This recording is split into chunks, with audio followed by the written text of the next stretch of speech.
So good afternoon again, everyone, and thank you. And welcome to New York Historical's History with David M. Rubenstein Palm Beach program, featuring conversation between David Rubenstein and Walter Isaacson.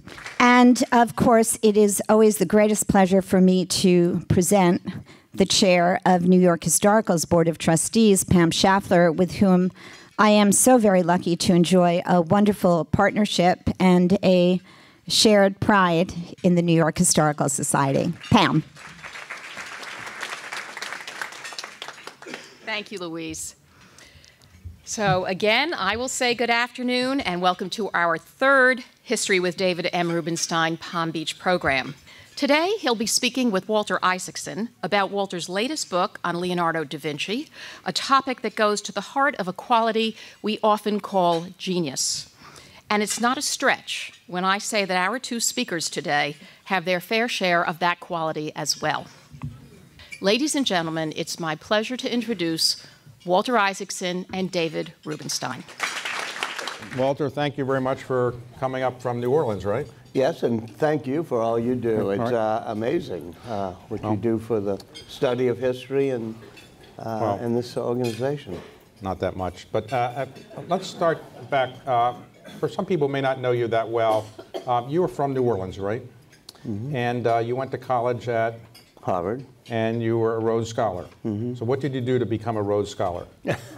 I was from Louisiana, and back then they gave Rhodes on geographic distribution. And it was like being the highest mountain in Louisiana. It wasn't much of a... So after you went to Oxford for a couple of years, mm-hmm. and after Oxford, did you go right into journalism, and how did you do that? Well, no, I studied philosophy at Oxford, and I had worked for the newspapers before, but I decided I wanted to become a philosopher on the theory that the world didn't have enough philosophers at that point. And the pay is so good for that? And the pay, yeah, exactly. And so I was going to join a big philosophy firm in Manhattan. I actually went back to Harvard, and I had two professors at Harvard, both of whom you would have known because they were famous at the time. They're both known with John Rawls and Robert Nozick. And they were somewhat opposing in the idea of justice. And I had written a thesis at Oxford, and I brought it to both of them, saying I'm thinking of either going into journalism or philosophy. Would you read this and see if... And I thought, well, you know, they're on such different sides. One of them will pick it up. And both gave me the very good recommendation that I should be a journalist. What about, they didn't recommend private equity? No, they... okay, well, it's too bad. You would have been great in private equity. Philosophical equity, I think, was their field. So you joined, you were at Time magazine. And you remember what, yeah. And you rose up to be lamented Time magazine. So when you were at Time, you rose up to be the editor of Time. So how does Time actually pick its man or person of the year? Well, we have a lot of people nominate. We made a big sort of spectacle of it for a while when I was there, because you would have dinners and a list of 100 people and, be the Time 100 and then pick one. But basically, when I was the editor, we then had 5 or 6 of us sit around and make a choice. I always tried, when I was the editor, to not pick sort of the Secretary of State or the President of China or the person who could obviously be it, but to pick instead somebody you probably hadn't thought about, but whose impact would be greater 50 years from now when you look back. Like Andy Grove, when he comes out with the super powerful microprocessor that allowed things in the 90s to connect personal computers to networks. To me, that was going to be a larger change in history. Jeff Bezos, I remember in 1999, we were going to pick Jeff Bezos, and the internet bubble the air started going out of it around November of that year. And I went to Don Logan, our president, and I said, are we making a mistake doing Bezos with the internet bubble bursting? He said, no, you're not making a mistake. He's not in the internet business. He's in the customer service business. He'll be here 10, 15 years. Whatever happened to him? Yeah, exactly. He's still in the customer relationship management business. I'm not a very good TV person. I proved that on the national stage when I ran CNN. It just is not something in my fingertips. And when I got there, which was, beginning of, middle of 2001, they were doing, you can look out of the window, it was shark attacks. I mean, there was no news at all. And so you're trying to fill the hours with, car chases that weren't like OJ and shark attacks. And then 9/11 happened that year. And so for my entire tenure at CNN, we were deeply involved in covering the Gulf War. Okay, so then you got a chance to be the head of Aspen Institute. Why did you take that job? Well, I did not love television, as I said, and at that point, things were getting, in the cable TV world in particular, very fractured and very opinionated and very poisonous. I was not particularly comfortable with it. I was writing the Ben Franklin book you and I have talked about. And I remember one night I was doing something. David has a wonderful broadside copy of the Declaration, but it's at the archives with the first, second, and third drafts. And so I was studying how in the first draft of the Declaration, Jefferson writes, "We hold these truths to be sacred." And then you can see the correction that Franklin makes. "We hold it to be self-evident." And he explains to the committee, "We're trying to create a nation that balances liberties and rights with divine providence." And then John Adams adds into the sentence, he says, "endowed with certain inalienable rights." Adams puts in, "by their creator." I'm sorry, this is a long story. But that I'm looking at how the founders are balancing the role of divine providence versus the role of our rights and rationality. And at the same time, Judge Moore, the famous Judge Moore, who has recently ran for Senate in Alabama, had put the 10 Commandments on the steps, and the federal marshals were going to come in. And I remember going into CNN at 7 in the morning for our morning meeting, and everybody's all excited, like, "Oh, we have a news, we have crossfire. We're going to figure out who's for the 10 Commandments, who's against the 10 Commandments." Right. I said, "Great, that's wonderful." And then that night, as I was revising that part of the, I said, here are founders using, this delicate balance, and here we are using the 10 Commandments to divide us. I was just kind of sick of that, and the Aspen Institute was a way to try to find the common ground that on values. I'm sure all of you have heard the story about the 10 Commandments, where Moses actually, this wasn't well known, but he went back, and originally there were 40 commandments. And so he came down from the mountain, Mount Sinai, and he said to everybody, "The good news, I've got them down from 40 to 10. The bad news is the adultery one is still in." Okay, so when you were at Aspen, you were writing books while you were running Aspen. Can you explain how you have time to write books which were all bestsellers, #1 bestsellers, while you're actually running Aspen? How do you do that? Well, I like writing at night, and everybody here has something they like to do. They've got a boat, they go fishing, they play golf, whatever. If you like to write and you love history, this is your passion, your relaxation. So at 7, 8 in the evening or 9 after dinner, I'd spend, I don't get up early ever since CNN when we had 7 a.m. meetings. So I'll work till 3 or 4 in the morning. And this is just a sort of fun where I get to write. That's what you did stories. in college. You worked till 3 and 4 in the morning, but right. you still. So, but what about watching TV now?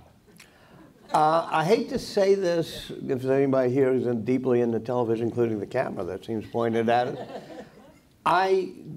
Kathy and I do not own a TV set. We do not have cable. We Really? never watch TV. Wow. And you have an enormous number of extra hours in the day if you don't watch TV. I'm a Saints fan, so people say the only thing you really need a TV for that you can't get online is live sports. And that just means that I have to go outside of our place on Royal Street, go a half a block, go to the 801 bar, and sit there with a whole lot of other people. It's a much better way to watch a game. So when you stepped down from Aspen after 10 years or so?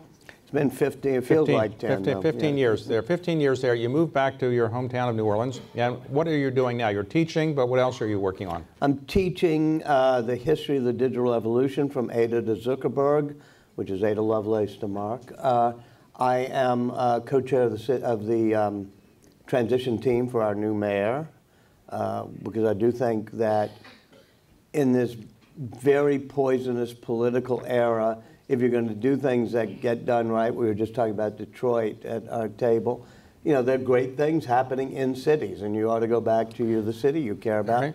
And I'm on the City Planning Commission. And would you ever consider running for mayor or anything else? You know, if it were necessary, I've been a friend of LaToya Cantrell, the person who was elected, and she just got elected. She hasn't taken office. So I assume that's a decision I'd have to make in 8 years when I'm old and wise enough to say no. So let's talk about the books you've written.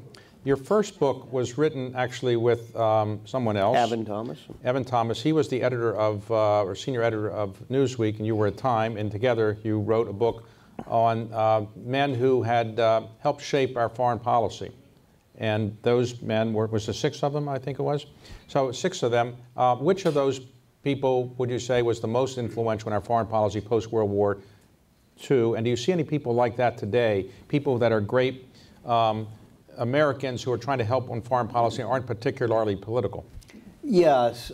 Intellectually, of the 6. It was called the Wise Men. The Wise Men, they were called, was George Kennan, who understood right at the end of World War II we were about to enter into an era of containment against Soviet-backed expansion of communism, and set the whole policy that Democratic and Republican presidents from Truman through Nixon pursued in order to keep that back.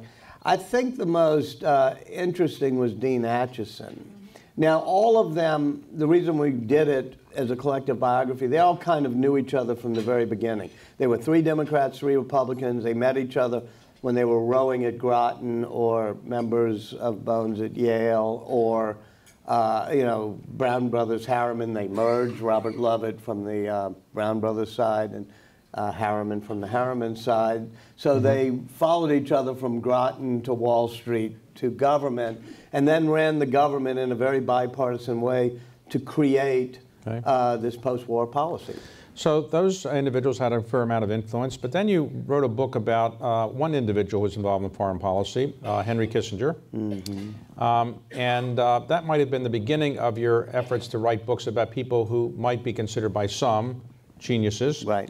In the political world, the word genius is often used inappropriately, but would you consider Henry Kissinger a genius? Yeah, and so would he.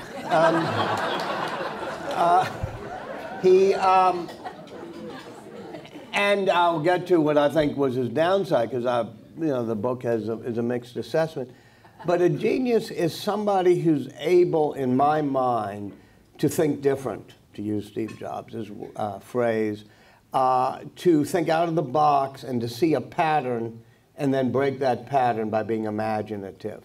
And what you had when Kissinger comes in, or Kissinger and Nixon, because he deserves half the credit, is a world in which Russia and the U.S. were locked into a Cold War zero-sum game. And Kissinger not only brings in détente, saying there are things we can work with you on, including strategic arms limitations, but he also creates a triangular balance. He figures out that China is not part of some monolithic communist world, but that you can play China off against Russia. So he does that secret trip to China, and then the president's trip. And then he gets a triangular balance that helps us get out of Vietnam by playing China off against Russia. And to me, that's a very ingenious, if not genius, flipping of the script in foreign policy. So was he considered, before he went into government, became so influential, was he considered a genius at Harvard, or he was another very smart Harvard professor? He was not, the dean of the faculty was Mac Bundy, and this was not a match made in heaven, so he didn't even give Henry full tenure in the government department. Henry had to be part of some, whatever it was, the Center for European Studies, in one of those tubs on Center its for own International bottoms. Studies. Yeah, Okay. and, but what Henry Kissinger was very good at was networking. I mean, he created this center for whatever it was, and had Eleanor Roosevelt, but had Charles de Gaulle. He kept inviting people over, and he got to know Humphrey and Nixon and helped advise both of them in the '68 campaign. He would have been National Security Advisor for either Nixon or Humphrey, which shows the somewhat game he can play, ambidexterity. So in his case, did he like your book? Not initially. Did you interview him when you were doing the book? Oh, many, many times. The beginning of the end, though, was late in the book. I had spent some time with his mother, but it was Mother's Day. Paula Kissinger, she lived in Fort Washington. And Kathy and I went there for Mother's Day. I brought her flowers. A nice Jewish mother? What was she like? Total wonderful Jewish mother. Had all the report cards of Henry. Not just his reports at Harvard, but all under the bed in boxes. She'd pull them out. And so Henry that day failed to call his mother on Mother's Day, and I'm there. And so she is giving me, the next day the phone rings. Well, Walter, I see that you have co-opted my mother, and like the rest of my enemies, she is out to destroy me. Are you really going to use all those papers I wrote for high school? He then, felt the book wasn't quite favorable enough. I think if he reread his own Nobel Peace Prize citation, he would feel it wasn't favorable enough. But when Time magazine had a 75th anniversary party, we invited everybody who had been on the cover of Time back. And he had a cool relationship with him then. But the phone rings, and my assistant says, it's Henry Kissinger on the phone for you. And I pick up the phone and he says, well, Walter. My first reaction is either this is Dr. Kissinger or it's Graydon Carden, who does a great Kissinger. I'm not going to fall for it because Graydon will dine out for it forever. So I go, he says, even the 30 Years' War had to end at some point. I will come to your dinner. But you know my wife, Nancy, she's very partial to the 100 Years' War, and we'll still have to work on her a bit. So after the Kissinger book, you wrote a book about Benjamin Franklin. Why did you pick him, and was he a genius as well? Yeah, I picked Franklin because at the very end of my Henry Kissinger book, my whole theory, and I gave why I thought he was a genius, but one of what I would consider the downsides is he believed that morality was sort of a sentiment that did not play a role in a foreign policy, that you had to do realist balances of national interests, and that if you got home mixed up in making the world safe for democracy and all that, that was ridiculous. And so realism is not a strand, as you know, of American foreign policy. It comes naturally more to people who study Metternich and Bismarck, as Dr. Kissinger did, than the people who study Jefferson and Wilson and others. And so I was looking for the roots of realism in American foreign policy. And of all people, Benjamin Franklin turns out to be an absolutely brilliant balance of power realist when he's in France, balancing the Bourbon-packed nations like, France and now Spain, off against Britain in order to get France in on our side of the revolution. You have the document there. And so his understanding of realpolitik, meaning Ben Franklin's, surprised me. Right. And nobody had written about, they write about Franklin as, Poor Richard's Almanac writer, but they don't write about him as a great diplomat. So that's why I got into him. Okay, and did he really invent or discover electricity? His electricity experiments were the most important scientific experiments of his era. And he discovers that electricity is a flow. He names it negative and positive, plus, minus, batteries, all those words are his. Condenser is a word of his. Because we think of him as a doddering dude flying a kite in the rain, saying a penny saved is a penny earned. But the discovery that lightning could be drawn down, stored in a battery like he did, were exceedingly important experiments, and he was a great scientist. What was his personal life like? He was totally beloved. He was in groups like this. In fact, I'm surprised he didn't start this group, because most groups I speak to, he founded the American Philosophical Library of Philadelphia. If you write a book on Ben Franklin, you're never lacking in the Volunteer Fire Department of Boston invites you to their annual dinner, because he founded that. But he had a messy personal life. He married Deborah, but it was a common law marriage because she had been married before and her husband had disappeared, so it was confusing. And Ben Franklin had an illegitimate son named William, to whom history has lost his mother. We don't know who the mother was, but Ben raises William, and so does Deborah, who is sort of the stepmother.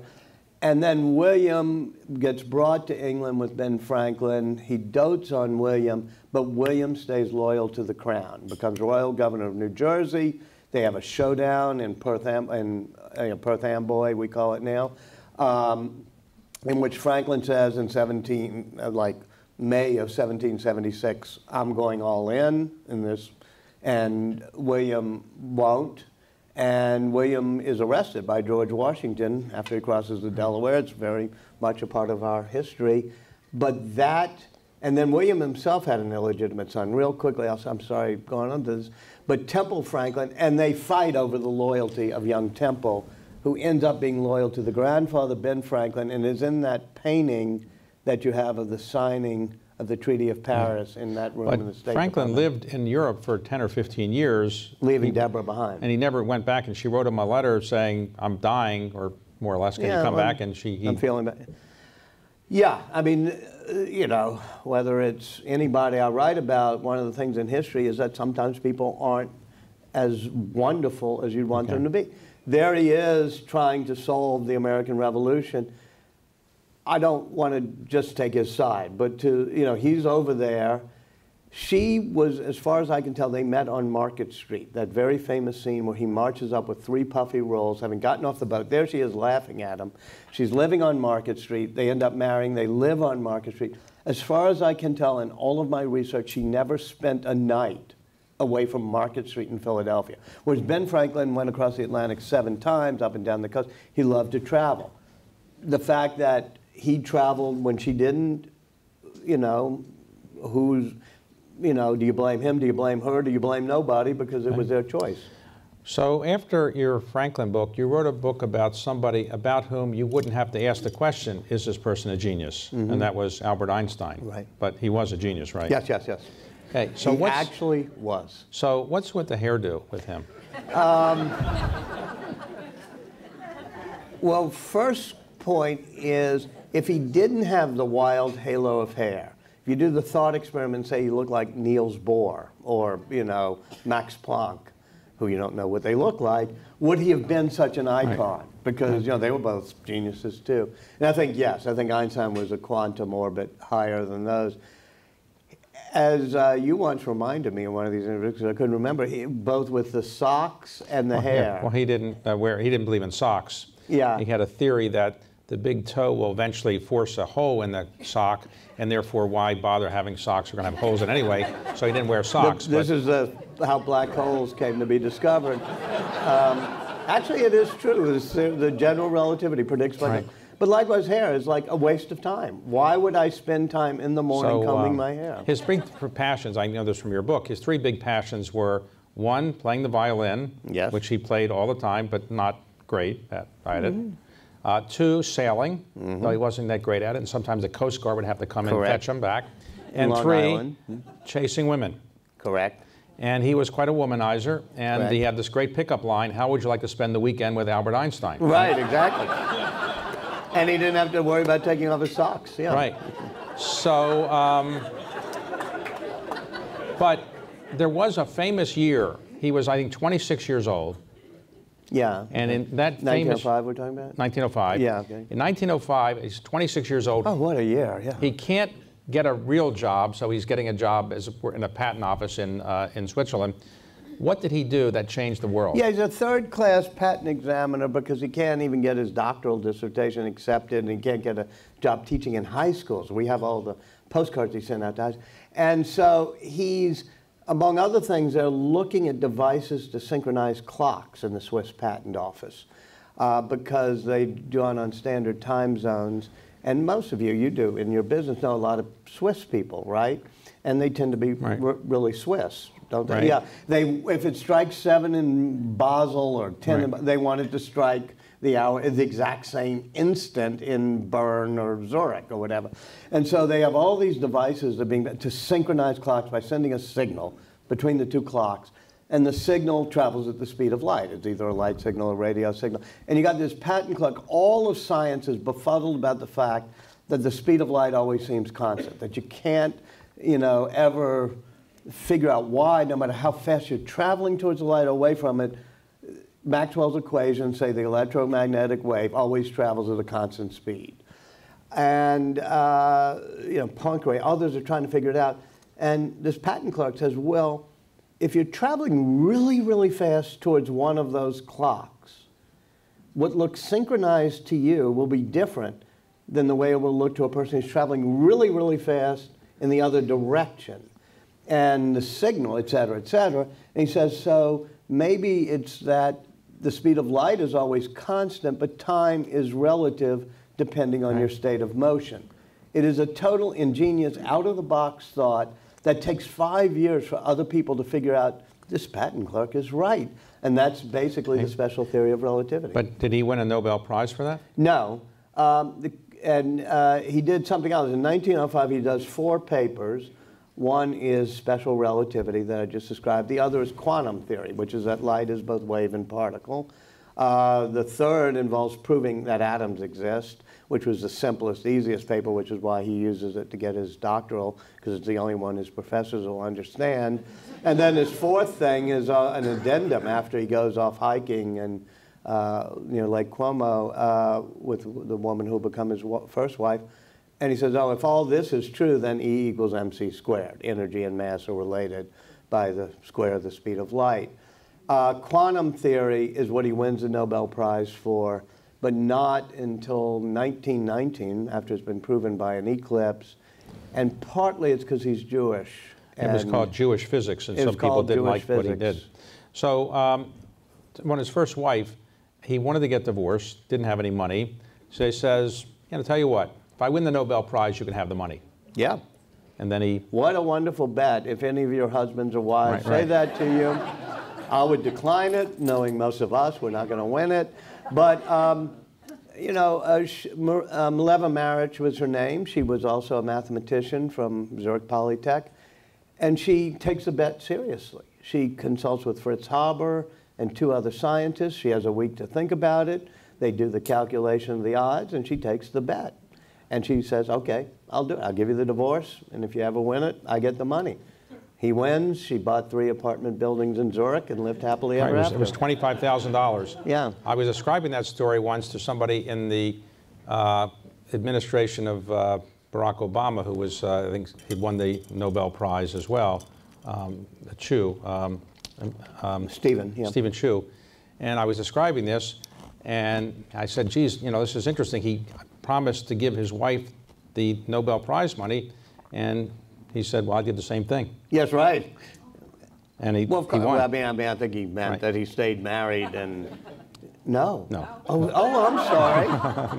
I think he said, I think his deal was, I thought, if he told me that he agreed to give his wife half of the Nobel Prize if he won, or something like that. No, anyway. I'm sorry. I didn't know he was divorced or anything. I'm sorry. So let's go on to the next person before we get to Leonardo. That is Stephen Jobs, that you wrote a book about. Jobs. Is he a genius? Yeah, I mean, by this point, I'm beginning to see a pattern of what I consider to be genius, which is people who think out of the box, to put it more simply. People like a Ben Franklin who love electricity experiments, but using the balance of positive and negatives to do ledgers in his Poor Richard's Almanac, but also checks and balances as he helps write the Constitution.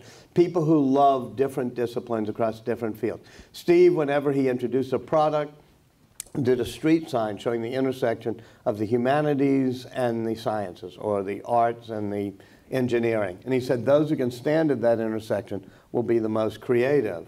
He did do sort of the story, after I did, Ben Franklin and Einstein, he calls me up and says, well, do me next.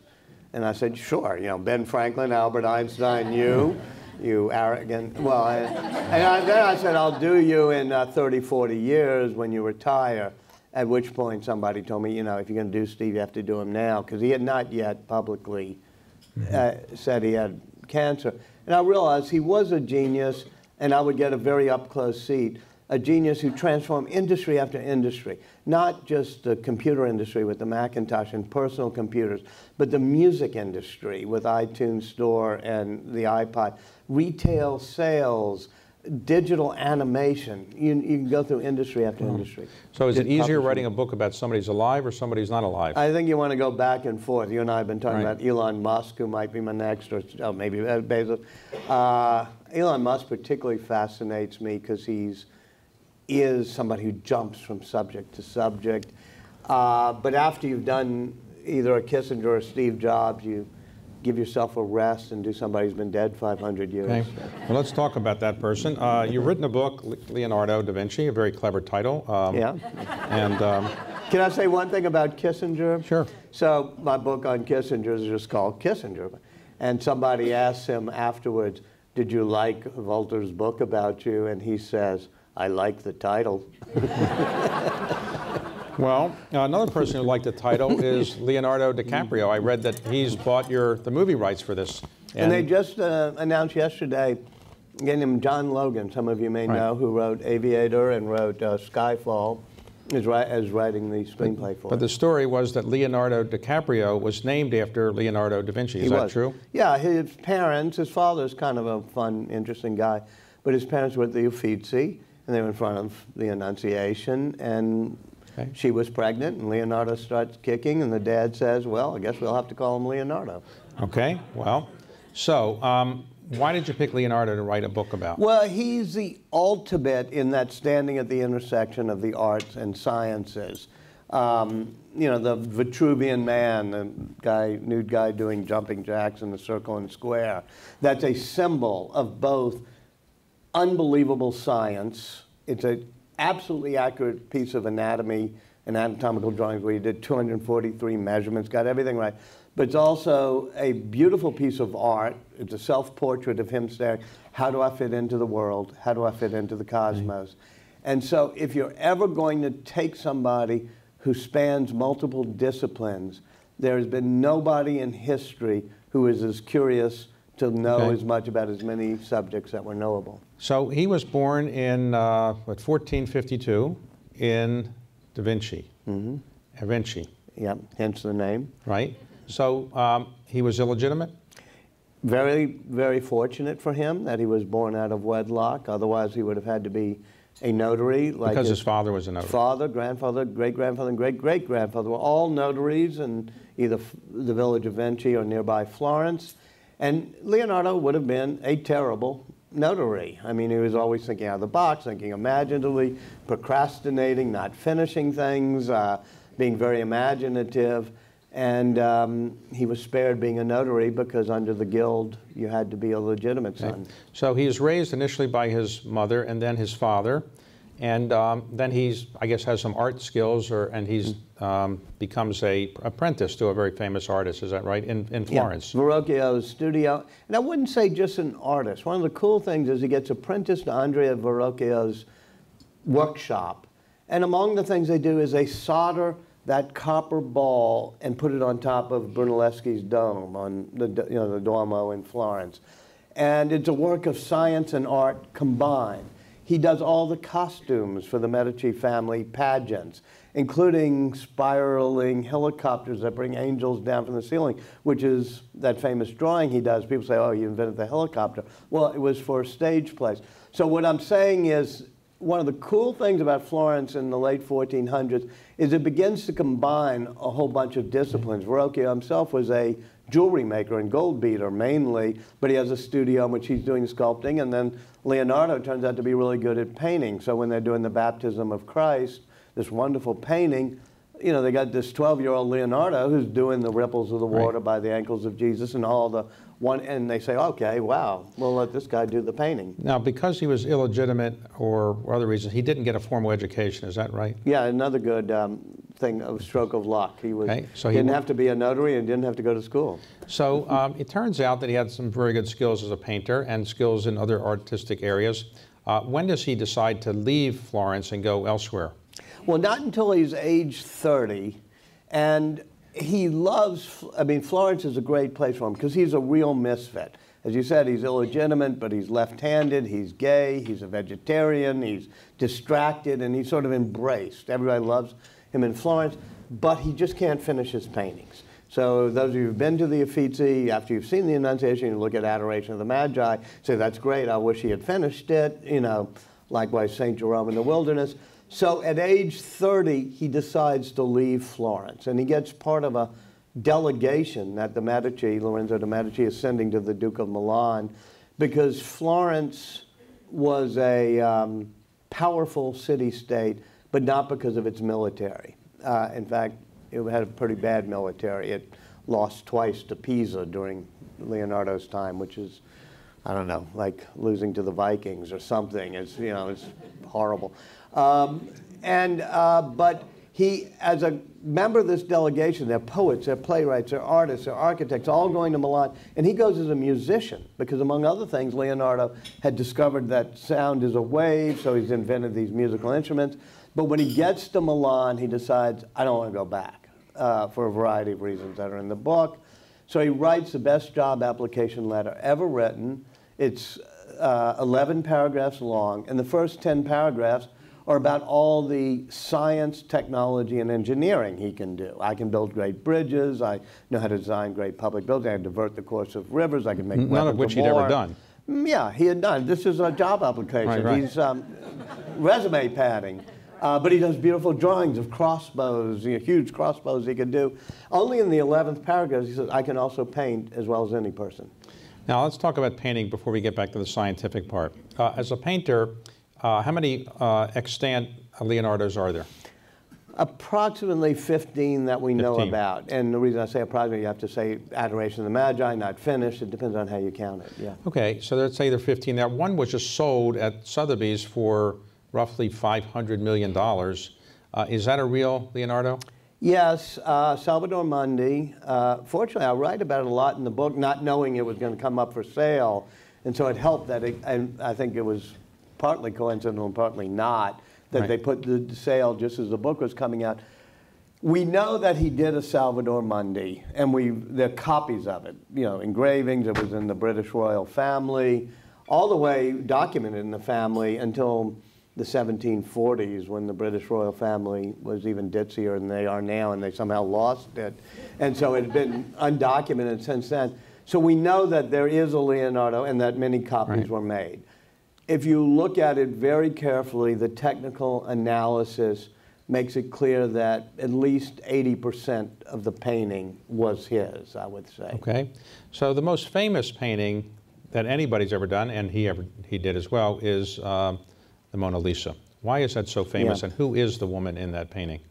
When he was very young in Florence, Leonardo did the wife of a Florentine cloth merchant with a beautiful river coming down and connecting into her veins, symbolizing how we're connected to creation. And that was Ginevra da Vinci, which is in the National Gallery, which you're very familiar. David threw a party for this book. It's the only, there's only one Leonardo in the United States, and it's the National Gallery. And that's Ginevra da Vinci. And that's the wife of a Florentine cloth merchant, and he never delivers it to the cloth merchant because, you know, he's Leonardo. He just hangs on to it to perfect it. So at the end of his life, he also does the wife of a cloth merchant from Florence named Lisa.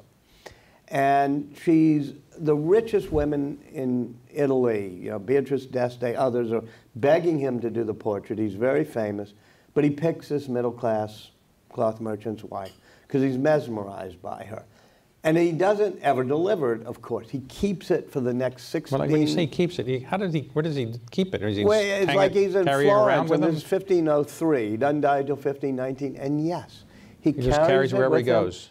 To Rome, and then he goes to Milan for a while, and then he crosses the Alps for his dying years, you know, 1517 to 19, where he's become patronized by the Francis I, the great Renaissance king of France.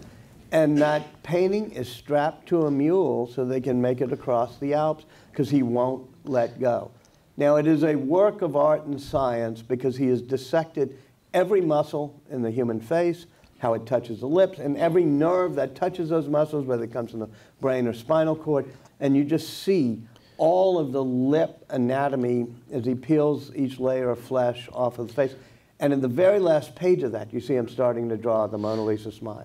But the smile is what makes the painting so famous, would you say? Well, and the eyes. The eyes, of course, have the Mona Lisa effect, which is that they follow you. But also the whole spirituality of the painting. As I said, it, like almost all of his great paintings, has a river that curls, that comes down from the ancient eons of time, the back mountains, and curls into the circulation of the Now human. today, if that painting went for sale, I assume it would go for more than 500 million. I right? would have to take somebody who's in private equity or something to help me calculate it. But I told David at one point when that Salvador Mundi was, I said, 100 million. I said, yeah, it'll definitely go for that. I said, I think it'll probably even go for 150 million. So I'm not good at guessing these things. So the Leonardo da Vinci Mona Lisa did come to the United States once. How did that actually get here? Jacqueline Kennedy wanted it for, I don't know why. I mean, I can imagine why she wanted it to be displayed in the United States. And she's on that trip with Kennedy early on, in which John Kennedy famously says, I will now be remembered as the man who accompanied Jacqueline Kennedy to France.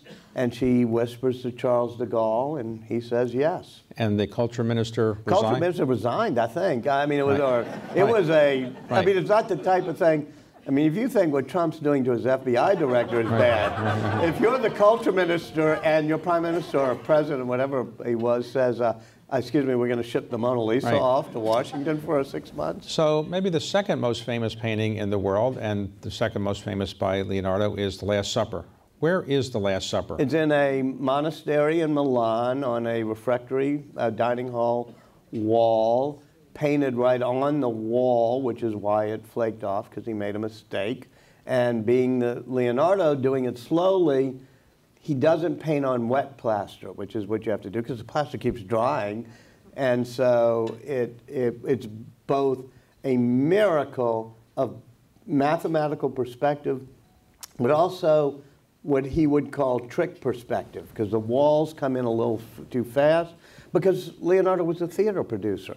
He realizes the way you show depth on a stage in the theater is that the scenery is sort of angled and curved. So all sorts of things like that happen, including the fact that it's a narrative painting. It's not just one scene. But it's been restored somewhat.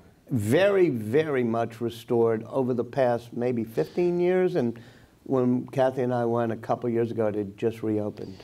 So what was it about his painting that was so unique? Was he labored over it so much? He was better with different colors, different layers of painting, his ability to do certain techniques that nobody else had ever done with shading. What was it that was so unique? Well, just real quickly, a few of them. One is that he's able for the first time to truly show inner emotion on outward gestures and faces. Partly as a theater impresario, whether it's The Last Supper, where you're seeing it begin, the narrative with one of you shall betray me, and each of the apostles has a different reaction as the sound flows outward until you get to the next, you know, is it I, Lord? And then he that dippeth his hand, and you see Judas, you know. So you see the emotions on each face, culminating with the Mona Lisa, in which every time you look at it, there's a different set of mysterious emotion. Very first angel he paints in the baptism of Christ with Verrocchio, there's just one little angel he does, has a whole array of emotions, and the angel next to him, that Verrocchio, has like one emotion, like, how did I get here next to this more beautiful angel? That's one of his things. Sfumato, the blurring of lines, because he understood the fact we have two eyes, that we never see sharp lines in nature.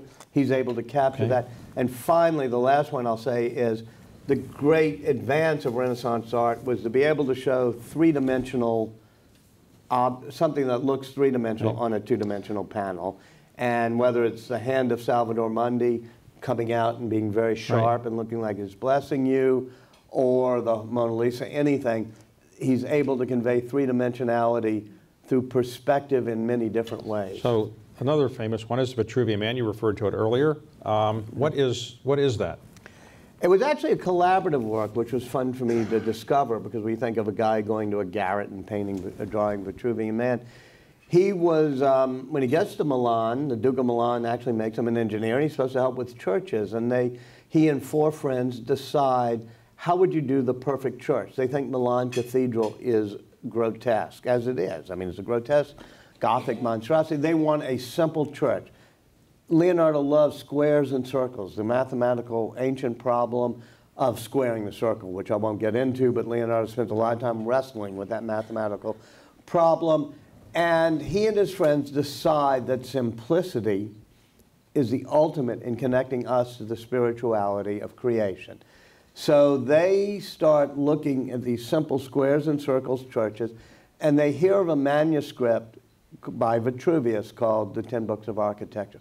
As all of you know, the Renaissance is mainly about the rebirth of classical wisdom, like Lucretius being discovered in Stephen Greenblatt's book, The Swerve. They rediscover, and they find that in Pavia, there's a copy of this manuscript of Vitruvius. And Vitruvius says, the proportions of a church reflect the proportions of all of creation and should reflect the proportions of a human. So that's where Leonardo makes all these measurements of a human, from the knees to the groin to the genitals to the navel to the whatever, and does it in the square and the circle to show how you would design a church. The other three, and I have them in the book, also do their drawings, but I don't think people knew that, there's all one day in July 1492, they're doing this thing, but Leonardo's is this in a league by itself. So, as a scientist, did he actually come up with any discoveries or inventions that actually changed anything, or they were just ideas but never came to fruition? No, and there are downsides to Leonardo. A, he didn't finish a lot of things. He blurred imagination with reality, so a lot of times he's making flying machines that don't fly, or ways to divert rivers that don't work. And most of his discoveries he doesn't publish. And this is odd, because Gutenberg's press opens up the same year he's born. But this notion of if you publish your discoveries, it adds to the accumulation of knowledge, had not yet really kicked in humans. You read Sapiens, and that's a big deal to know that. But he kept enormous notes. But he has 7,200 pages of notebooks. Now, Bill Gates, I think, owns something that Armand Hammer once owned, the Codex. Lester. And there are others around the world, but he never published them while he was alive. Is that right? Right, and that means that he really doesn't add to the accumulation, to answer your question. Now, talk about his personal life. You said earlier you think he was gay. What evidence was there of that?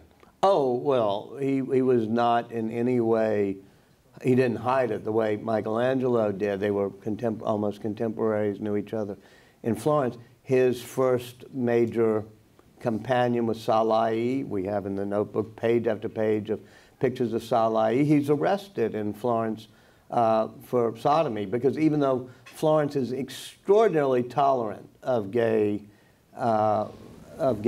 back then, it was still on the books, and somebody had tried to turn him in, so he's arrested.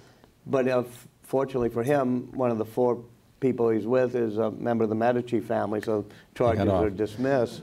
So what about... It's not a question. No. And then he has a second companion later in life, Melzi, who inherits all of his papers. What was his relationship with Michelangelo? Very bad. Michelangelo's 20 years younger, had a different feeling on his homosexuality, because the agony and the ecstasy is the book about it, where he just agonizes about it a lot.